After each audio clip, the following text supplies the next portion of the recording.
I built a killer new spare tire carrier for the back of my square body Suburban, and I had no idea it was going to upset the internet this much.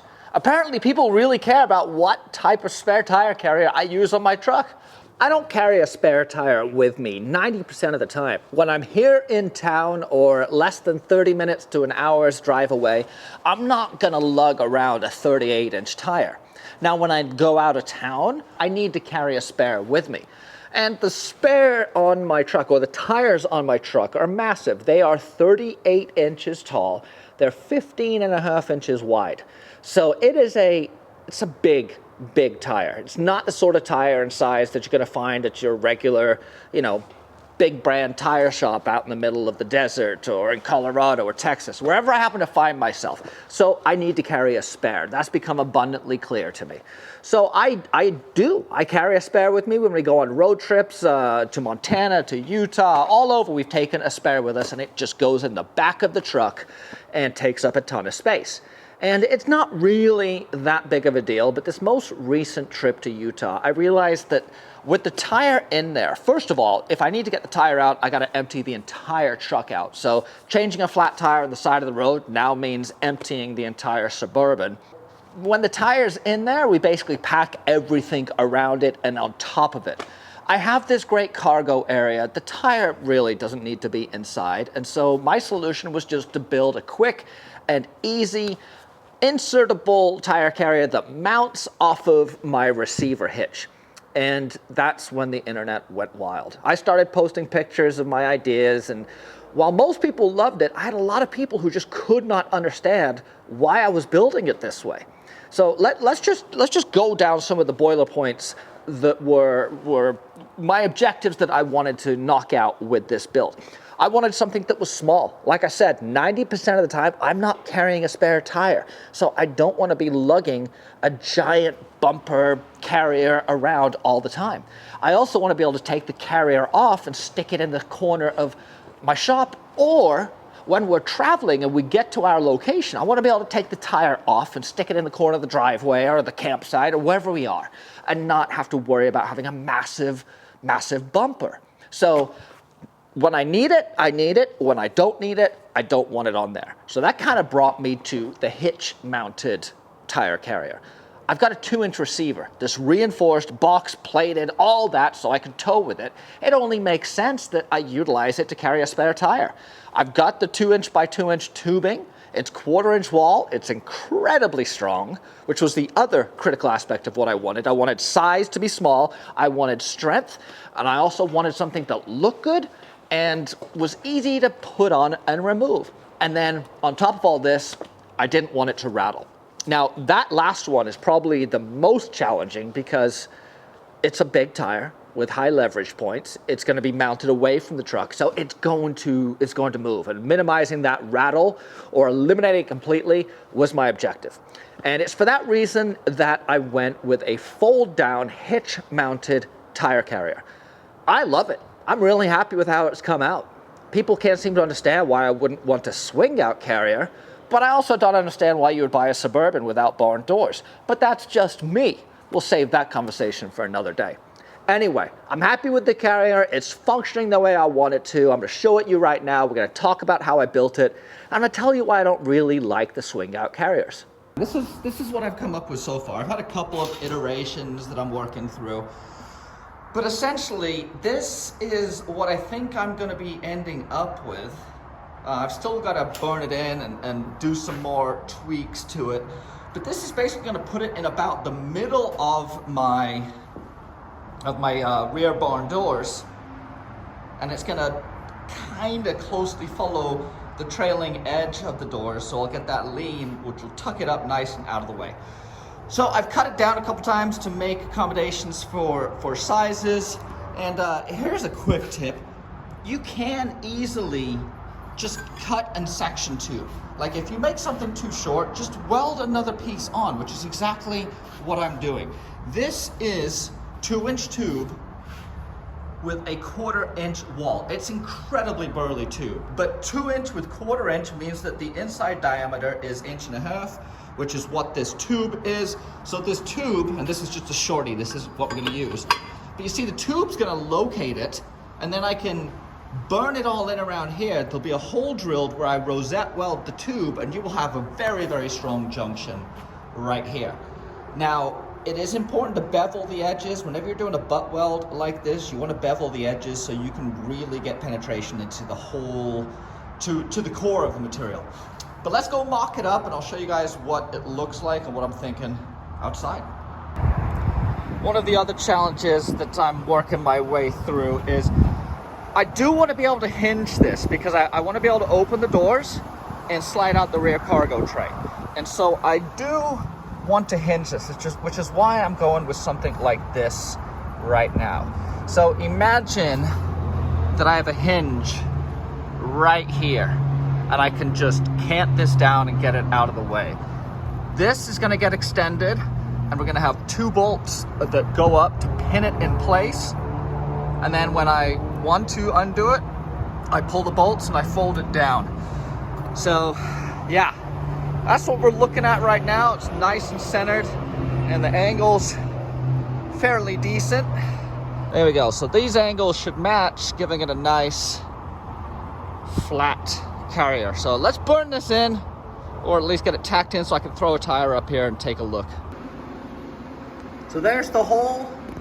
We're just gonna throw a rosette weld right in there, which is just it's like a fill weld, a plug weld. And there's your finished product. Okay, and there is going to be the second rosette weld. So one holding the tube in on this end, one holding the tube in on this end, and then this will all get burned in. So right now I'm just going to tack, and then I'll flip it on its side so I can burn this rosette weld in. And there you have it.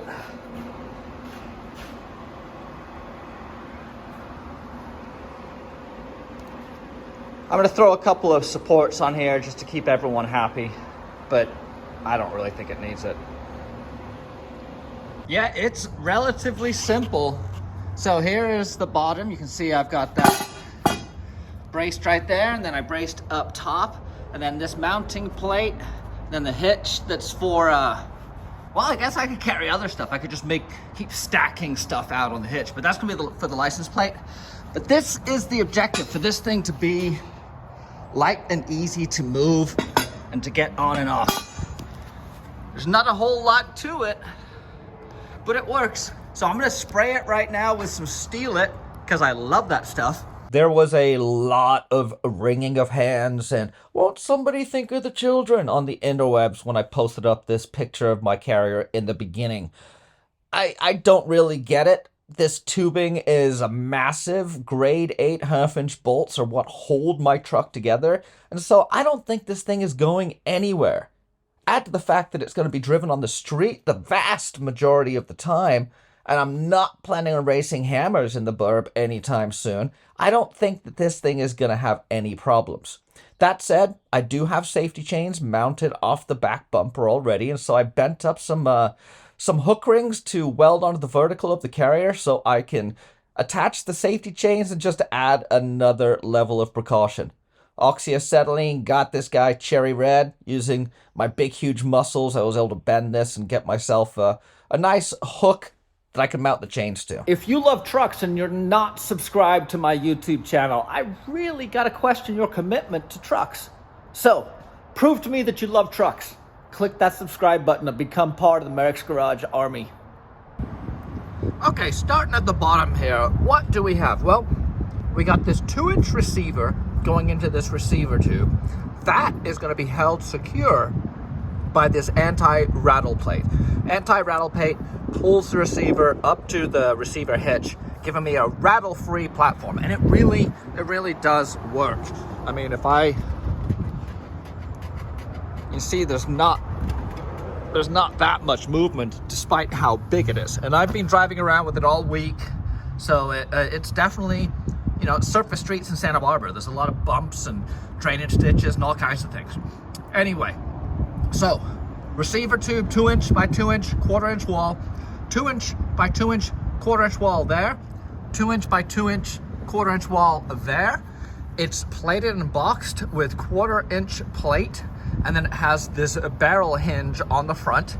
And then underneath, I've got these 2 bolts. These are 19mm 1/2-inch bolts, one on either side. There's also 2 more that can go up underneath. The purpose of this is to basically make this into one union. This is just one piece. So if this is secure and not rattling, and I can secure this to this without rattling, I'm gold. For safety, because safety is paramount with a big old tire like this, I did add some hooks for my safety chains off my trailer. So those go on and stop the whole construct from falling apart and falling off. So essentially I'm gonna have 4 bolts holding this together and safety chains. And the trick is, with just my impact gun and safety chains off, I can fold this guy down and out of the way. It's using a backing plate with some studs right there that hold the tire. There's plenty of reinforcement on the angle up top, in addition to quite a bit of reinforcement in the back here. So suffice it to say, this thing ain't going nowhere. And what I like about it is it's small. That's the whole thing right there. All of that, that's it. It folds down, you can get access into the back, and then you fold it back up, throw some bolts in, and you're done. Now, that's what I wanted. And I'm very happy with how this has come out. I post daily over on Instagram. At Merricks Garage is my handle over there, and I just post up pictures and videos of what I'm doing in the shop and engage with people. There's a lot of comments and discussion that happens over there, and this hitch build was no exception. I posted a picture of the hitch when I first started it. I got some constructive feedback that was great. It got a lot of traction. People started to comment on it. More and more people started to see it. I posted up another picture and it went crazy. It's been seen like 1 million times at this point, which is just absurd. That's not normal. But with that came a lot of people concerned that grade 8 bolts, 1/2-inch grade 8 bolts, and 2x2 1/4-inch wall steel tubing wasn't strong enough. There was a vocal minority that thought that swing out tire carriers are going to be much superior and strong compared to a fold down tire carrier. And if you haven't been involved in that discussion, this next section might seem a little out of left field, but this was just me ranting about why I don't think that swing out carriers are superior. So if you're not on Instagram and you don't care to hear me rant, you can skip this next section, but enjoy if you do like seeing me rant.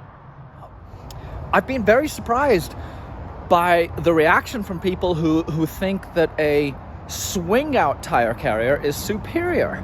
And as someone who's had both, heck, look, I've got a swing out right here. This is actually a tire carrier made by a company called Wilco Off-Road that I widened. It wasn't wide enough, so I ended up widening it so it would fit, tied it into my roll cage, and even so, this thing,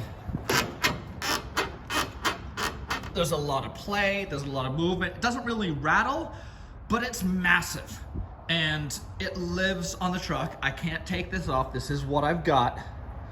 And yeah, for the burb, no. I did not want something like this that was permanently attached. I wanted something that I could remove and just drive around without a spare tire on. The other issue I have with tire carriers that hinge out, well, I've got several, so take a seat. First issue I have with them, as much as they add simplicity to the equation, meaning pull some pins, swing it out, my experience has always been you're going to end up with a truck that's carrying more weight on one side, and you get that Chevy lean. It exacerbates the Chevy lean, which I detest. I want my trucks to sit level, and it's very difficult to get them to do that because square bodies, due to torque steer, like to have that passenger side kicked down. So that's not a big fan of mine. Also, you've got to make those hinges really, really strong. These hinges right there, they're adequate, but they're not ideal. I'll tell you what you need to do if you're gonna do it properly. You're gonna do what my buddy Carl did, and you're gonna use a hub. So here he has a spindle. Let me get this info. He has a spindle that's welded on. That is his pivot point, and it works pretty well. But you'll notice he doesn't have the tire carrier on here right now because it's a pain in the neck, and he had to undo the whole thing to get it off. The other issue I have, well, let's go back to Carl's. The other issue I have is this is where it's mounted. This is carrying all the load. To make one of these actually work really, really well, I feel that you've got to mount them up off the bed also, which, let's take a look. That's what is going on with my tire carrier here. It's mounted in 4 places. So this rigid vertical bar stops it from bouncing and moving as much. And most people aren't putting this much fixation into a swing out carrier. They're usually using just one point down there. And then they put a big, like 4x2 square tube along the bottom. And yeah, it's decent, but that hinge is gonna go out. They're gonna rip out bumpers. They're gonna break and bend at inopportune times. They're just not that strong. I mean, this is what caused all the drama on the internet, but straight up, I've seen a lot of them just fail. They require substantial reinforcement to be able to support off one corner. And most people don't take the time to tie them into multiple corners, necessitate or resulting in a carrier that I just don't like. I've had fold down carriers before. I know how they work. I know how much of a pain in the neck they are, but they do function. And that's all I really wanted with this, was something that would function. It would quickly drop down, it would quickly roll back up, and I could pull it off and stick it in the corner when I was done. So that's what I've got. That's why I'm not a big fan of the spare tire swing outs. They're just, to do them properly requires a lot of steel permanently welded to your truck. I guess that's the cliff notes. That's why I don't like them as much. There it is. It's all finished. I'm really, really stoked on how this has come together despite all the constructive criticism I received. I did decide to keep this right here so I can throw a pin through here and then just have a cable that can wrap around just to secure it. The tire will obviously be locked onto it when I'm traveling so it doesn't get light and walk away with someone. I did weld both of the rings up to the tube. This is where the safety chains are gonna go. And overall, I'm stoked on this thing. It's gonna be really nice to get some of the space. Not that I need a ton of space, but with 5 people in the burb on road trips, we do need our space. I'm stoked to move this tire out to the back and have that space, despite all the negative comments I received. Actually, they were fairly entertaining. So let me know down below what you guys think. What do you think about barn doors? What do you think about tailgates? What do you think about fold down versus swing out carriers? I'm gonna put a video up here of some other stuff I've built that people have given me some constructive criticism on too. Hopefully you guys dig it. We'll see you next week. Merricks Garage.